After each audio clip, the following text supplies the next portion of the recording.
ತಪ್ಪಿಸ್ಬೇಕು ಅಂದ್ರೆ ಮೊದಲ ಕಾಲದಲ್ಲಿ ಎತ್ತುಗಳು ಉಳುಮೆ ಮಾಡ್ತಾ ಇದ್ವಿ. 1 ಎಕರೆ ಇದ್ರು ಎತ್ತುಗಳು ಉಳುಮೆ ಮಾಡ್ಕೊಂಡು ಗೊಬ್ಬರ ಹಾಕೊಂಡು ನಮ್ ಕೆಲಸ ನಾವು ಮಾಡ್ಕೊಳ್ತಾ ಇದ್ವಿ. ಅದನ್ನ ತಪ್ಪಿಸಿದ್ದಾರೋ ಆಧುನಿಕ ತಂತ್ರೀಕರಣ ಅಂತ ಹೇಳಿದ್ದು ಈ ಸರ್ಕಾರಗಳೇ. ದಾರಿ ತಪ್ಪಿಸಿ ಇವತ್ತು ಟ್ರಾಕ್ಟರ್ ಇಟ್ಟಿದ್ದಾರೆ. ಒಂದು ಹಳ್ಳಿಗೆ ಒಂದು ಟ್ರಾಕ್ಟರ್ ಇರ್ತದೆ, ಅವನೇ ಎಲ್ಲ ಉಳಿಬೇಕು. ಅವನೇನ್ ಮಾಡಿದಾನೆ, ಡೀಸೆಲ್ 100 ರೂಪಾಯಿ ಆಗಿದೆ ಅಂದ್ರೆ ಇವ್ ನಮ್ಗೆ 1000-2000 ರೂಪಾಯಿ ಹಾಕಿದಾನೆ ಗಂಟೆಗೆ. 2000 ರೂಪಾಯಿ ಗಂಟೆಗೆ ಒಂದ್ಸಲ ಆದ್ರೆ 1 ಎಕರೆಗೆ 6000, 7000, 8000 ಆಗುತ್ತೆ ಉಳುಮೆ ಮಾಡಕ್ಕೆ. ಮತ್ತೆ ಬಿತ್ತನೆ ಮಾಡಕ್ಕೆ 5,000 ಸಾವಿರ ಆಗುತ್ತೆ. ಎಲ್ಲಿಂದ ತರೋದು? 20,000 ಮೇಲೆ ಆಗೋಯ್ತು 1 ಎಕರೆಗೆ. 5 ಎಕರೆ ಜಮೀನು ಉಳುಮೆ ಮಾಡ್ಬೇಕಾದ್ರೆ ಮತ್ತೆ ಅದ್ರಲ್ಲಿ ಬರ್ತಕ್ಕಂಥದ್ದೇನಿದೆ ಆಧುನಿಕ ತಂತ್ರ ಅಂತ ಹೇಳಿ ಇವತ್ತು ನಮ್ಮನ್ನ ದಿಕ್ ತಪ್ಪಿಸಿ ತಿಪ್ಪೆ ಗೊಬ್ಬರ ಆಗ್ತಾ ಇಲ್ಲ. ಒಂದ್ ಕಡೆ ರಸಗೊಬ್ಬರ ಹೇಳಿದ್ದೀರಾ, ರಸಗೊಬ್ಬರಕ್ಕೆ ಎಷ್ಟು ಬೇಕೋ ಅಷ್ಟು ರೇಟ್ ಹಾಕಿದ್ದೀರಾ. ಉಳುಮೆ ಮಾಡಕ್ಕೂ ನಮ್ಗೆ ಎತ್ತುಗಳಿಲ್ಲ. ಇವಾಗ ನಾವು ಸಾವಯವ ಕೃಷಿ ಪದ್ಧತಿಗೆ ಹೋಗೋದು ಒಳ್ಳೇದು. ರೈತರು ಇದೊಂದು ತೀರ್ಮಾನ ತಗೋಬೇಕು. ಎತ್ತುಗಳ ಮೇಯಿಸಿ ಎತ್ತುಗಳ ರಸಗೊಬ್ಬರ ಹಾಕಿ ನಮ್ಮ ಉಳುಮೆ ನಾವು ಮಾಡ್ಕೊಂಡ್ರೆ ಎಲ್ರೂ ಸಹಾಯ ಆಗುತ್ತೆ. ನಾವು ಸಂಘಟನೆ ವಿಚಾರವಾಗಿ ಇಲ್ಲಿ ಬಂದು ಧರಣಿ ಮಾಡ್ತಾ ಇದ್ದಾರೆ. ಏಕೋಸ್ಕರ ಅಂದ್ರೆ ಇದುವರೆಗೂ ನಮ್ಮ ಉಪಾಧ್ಯಕ್ಷರಾದಂತ ಲಕ್ಷ್ಮಣ ಅವರು ಮಾತನಾಡಿದ್ದಾರೆ. ಅದನ್ನ ಬಿಟ್ಟು ನಾವು ಇವಾಗ ಮಾತನಾಡ್ತೀವಿ. ಯಾಕಂದ್ರೆ ಇವಾಗ ಕರೆಂಟ್ ಬಗ್ಗೆ KPTCL ಖಾಸಗೀಕರಣ ಮಾಡೋದನ್ನ ಕೈ ಬಿಡ್ಬೇಕು ಅವರು. ಯಾಕಂದ್ರೆ ರೈತರಿಗೆ ಜಾಸ್ತಿ ತೊಂದರೆ ಆಗ್ತಾ ಇದೆ. ಕರೆಂಟ್ ವಿಚಾರವಾಗಿ ಬಂದು ಇವಾಗ ಟ್ರಾನ್ಸ್ಫರ್ಗಳು ಕೊಡಕ್ಕೆ ಲಕ್ಷ ಕೇಳ್ತಾ ಇದ್ದಾರೆ.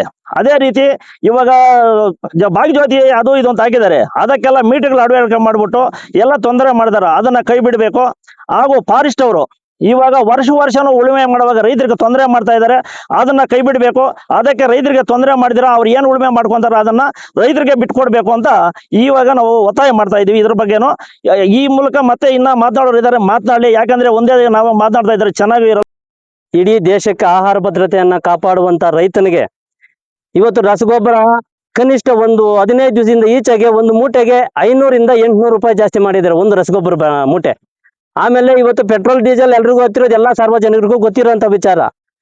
ಒಂದ್ ಕಡೆ ರೈತನಿಗೆ ಅನುಕೂಲ ಆಗ್ಲಿ ಅಂತ ಕೃಷಿ ಯಂತ್ರಧಾರೆ ತಂದ್ರು. ಅದು 50% ಸರ್ಕಾರ ಕೊಡ್ತಾ ಇದ್ರು ಕೃಷಿ ಯಂತ್ರಧಾರೆಗೆ. ಅವರು ಬಂಡವಾಳ ಇನ್ನು 50% ಹಾಕೊಂಡು ಎಲ್ಲ ಒಂದು ಹೋಬ್ಳಿಗೆ ಒಂದು ಅಂತೇಳಿ ಎಲ್ಲಾ ವೆಹಿಕಲ್ಗಳನ್ನ ಟ್ರ್ಯಾಕ್ಟರ್ಗಳನ್ನ ಇಟ್ಕೊಂಡಿದ್ರು. ಆದ್ರೆ ಇವತ್ತು ಅದು ಯಾರು ನಡೆಸ್ತಾ ಇಲ್ಲ. ಸರ್ಕಾರದ ದುಡ್ಡನ್ನ ವೇಸ್ಟ್ ಮಾಡೋದು ಇವತ್ತು ನಮ್ಮ ಏನು ಇವತ್ತು ಕಂಪನಿಗಳಿದೆಯಲ್ಲ, ಇವತ್ತು ಯಾರು ಆ ಕಂಪನಿಯನ್ನ ನಡೆಸ್ತಾ ಇದ್ದಾರೆ ಕೃಷಿ ಯಂತ್ರಧಾರೆಯನ್ನ ಸಂಪೂರ್ಣವಾಗಿ ಮೂಲೆ ಗುಂಪಾಗಿದೆ. ಆ ದುಡ್ಡು ಸರ್ಕಾರ ದುಡ್ಡು, ನಮ್ ದುಡ್ಡು ತಾನೇ, ತೆರಿಗೆ ದುಡ್ಡು. ಈ ತರ ಅನ್ಯಾಯ ಮಾಡ್ತಾ ಇದಾರೆ. ಇದಲ್ಲದೆ ಇವತ್ತು ರೈತರಿಗೆ ಏನ್ ಇವತ್ತು ಒಂದು ತಿಂಗಳಿನಿಂದ ಈಗ ಯಾಕಂದ್ರೆ ಬಿತ್ತನೆ ಟೈಮಲ್ಲಿ ಅಥವಾ ಡೀಸೆಲ್ ಪೆಟ್ರೋಲ್ ಒಂದ್ ಕಡೆ ರಸಗೊಬ್ಬರ ಹೆಚ್ಚಾಯ್ತಂದ್ರೆ ರೈತ ಉಳ್ಕೊಳಕ್ಕಾಗಲ್ಲ. ಬಿತ್ತನೆ ಬೀಜ ಇವತ್ತು ಕೀಟನಾಶಕಗಳು ನೋಡ್ಬೇಕು, 1,000 ರೂಪಾಯಿ ಅದ್ರ ಮೇಲೆ ರೇಟ್ ಇರ್ತದೆ, 600 ರೂಪಾಯಿ ಕೊಡ್ತಾರೆ. ಅದು ಬೆಲೆ ಎಷ್ಟು ಬಿದ್ದಿರುತ್ತೋ ಗೊತ್ತಿಲ್ಲ, 100 ರೂಪಾಯಿ ಸಿಕ್ಕಿರುತ್ತೇನೋ. ನಮಗ್ ಮಾತ್ರ 600 ರೂಪಾಯಿ ಕೊಡ್ತಾರೆ. ಅದ್ರ ಬೆಲೆ ಎಲ್ಲ 200 ರೂಪಾಯಿ ಇರ್ತದೆ. ಇವತ್ತು ಸರ್ಕಾರಗಳು ಇವತ್ತು ನಾವು ಹೊಡೆಯುವಂತ ಕೀಟನಾಶಕಗಳನ್ನ ಕಡಿವಾಣ ಹಾಕಿ ಆ ವಿಷಕಾರಕ ಔಷಧಿಗಳನ್ನ ಹೊಡೆಯೋದಕ್ಕೆ ಅವಕಾಶ ಕೊಡ್ದಂಗೆ ಆ ಒಂದು ತೋಟಗಾರಿಕೆ ಸಂಬಂಧಪಟ್ಟಂತ ಅಧಿಕಾರಿಗಳು ಕಡಿವಾಣ ಹಾಕ್ಬೇಕು. ಕರ್ನಾಟಕದಲ್ಲಿ ರೈತರು ಬಳಸುವಂತ ರಸಗೊಬ್ಬರಗಳನ್ನು ಹೆಚ್ಚು ಮಾಡಿರುವಂತಹ ಸರ್ಕಾರಗಳಿಗೆ ಹೇಳಿ ಧಿಕ್ಕಾರ.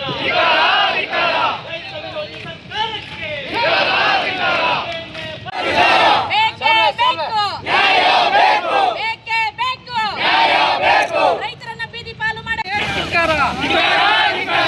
ಡೀಸೆಲ್ ಪೆಟ್ರೋಲ್ ಬೆಲೆಯನ್ನು ತಕ್ಷಣ ಇಳಿಸಲೇಬೇಕು. ಡೀಸೆಲ್ ರಸಗೊಬ್ಬರವನ್ನು ಹೆಚ್ಚು ಮಾಡಿರುವಂತಹ ಮೋದಿ ಸರ್ಕಾರ ಕೇಳಿ ಧಿಕ್ಕಾರ. ಪೆಟ್ರೋಲ್ ಡೀಸೆಲ್ ಹೆಚ್ಚು ಮಾಡಿರುವಂತಹ ಏರಿಕೆ ಮಾಡಿರುವ ಸರ್ಕಾರಕ್ಕೆ ಹೇಳಿ ಧಿಕ್ಕಾರ. ರೈತ ವಿರೋಧಿ ಬಿಜೆಪಿ